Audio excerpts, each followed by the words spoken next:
guys, Tara here for Destructoid. I am here at the Revision 3 offices, and it's been quite a busy day. I've got to check out a lot of games, and one that I was really personally looking forward to was Sniper Ghost Warrior 2, which is the sequel to 2010's Sniper Ghost Warrior from City Interactive. You might have heard of the first one, you may never have played it. It actually sold pretty well, but it got kind of panned by critics because it was built on the Chrome engine, and because of that and a few other reasons, it had some really bad technical issues, like enemy AI was supposed to be horrific. I really enjoyed it. I played it maybe a year after it came out, so a lot of patches had already been, sent out by then. So they've completely redone the game in the CryEngine 3 now, which looks amazing, and it's totally eliminated a lot of the issues that they had before with things like enemy AI. And of course the game just looks way prettier now. There's 12 total levels in the game. We were shown off 2 of them. First we saw Sarajevo, which is kind of one of the more urban areas of the game. It's actually part of a flashback mission. We don't really know the context or anything of what we saw, but there's also a jungle area, similar to the environment in the first game. And then we were also told that there's some swimming parts, there's underground caves, there's a whole lot of different environments this time around. And one of the big things that they've really added also is the story, which was kind of thinly veiled in the first one. It was pretty generic. There's bad guys and you gotta kill them. Now you get introduced to this villain Vladik, who is a Serbian general who has basically committed genocide on an entire city. And you eventually get captured by him around halfway through the game, and you're supposed to escape.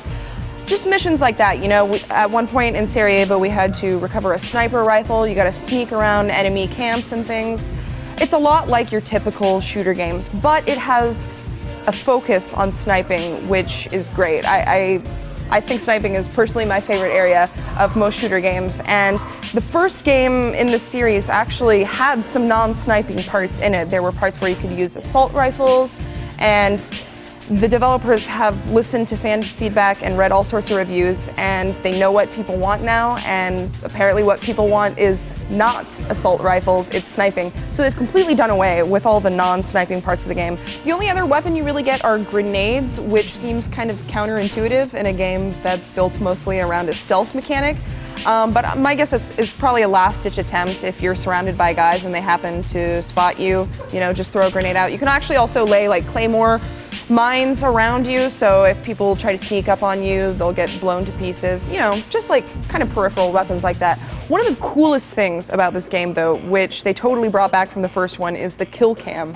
So every so often, if you line up an exact headshot, and the reticule will turn red when you enter the scope, if you're in the right spot, it'll trigger this short cutscene where you can actually see the bullet flying out of your gun and hitting the enemy target. And I swear to God, it never gets old. That part of the game is amazing, and I legitimately think that's the #1 reason why people enjoyed the first one, and it was definitely my favorite part.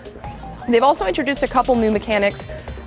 You've got binoculars, so you can actually pull those up at any time, and if it locates an enemy within your range of sight, it'll put a little triangle on top of them. So even when you are no longer using the binoculars, you can still sight your targets, which is kind of cool, especially in military games where there's a lot going on and it's really hard to spot people. This is actually really helpful. They've also got night vision goggles and thermal vision. So with the thermal one, you can actually see guys, in dark territories, but also behind walls and stuff, which is really cool. And you can shoot through a lot of walls with that as well. Like if it's wooden or something, it doesn't matter. If you shoot through it, it'll kill the guy anyway. They also introduced a new slide move, which is cool. I'm not sure what purpose it really serves. But there's also, if you press down on the right analog stick, you can trigger a stealth kill if you get close enough to a guy without him noticing you. And that also triggers a very short cutscene where you slit a guy's throat or stab a guy in the kidney. There's a few different ones, so it kind of varies it up a little bit. Most of the game is played with a spotter, so I'd say maybe around 70 to 80%, he said. You've got somebody there with you, an AI character who's kind of giving you commands. Because you've got checkpoints similar to Call of Duty, but you've also got this person here whose goal it is to basically make sure you don't get sniped while you're looking out for other snipers. And it also kind of just helps ease into the game, and it makes you feel like it's maybe not so boring, since it is a game mostly about, stealthiness and waiting for a long time for action to happen. So that kind of changes it up a little. They've got a little mini map in there, which is great. They've got kind of this interesting visibility mechanic. So when you get spotted, the meter will actually fill up red when you've been completely spotted, and it'll actually show the direction in which you've been spotted by enemies, which is super helpful. Difficulty modes, they've got 3 standard ones, easy, medium, hard. They've also got a custom one, which I thought was really cool. So you can customize which aspects of the game you really want to fine tune. If you want to, say, take the gravity down a bit, or maybe eliminate wind resistance.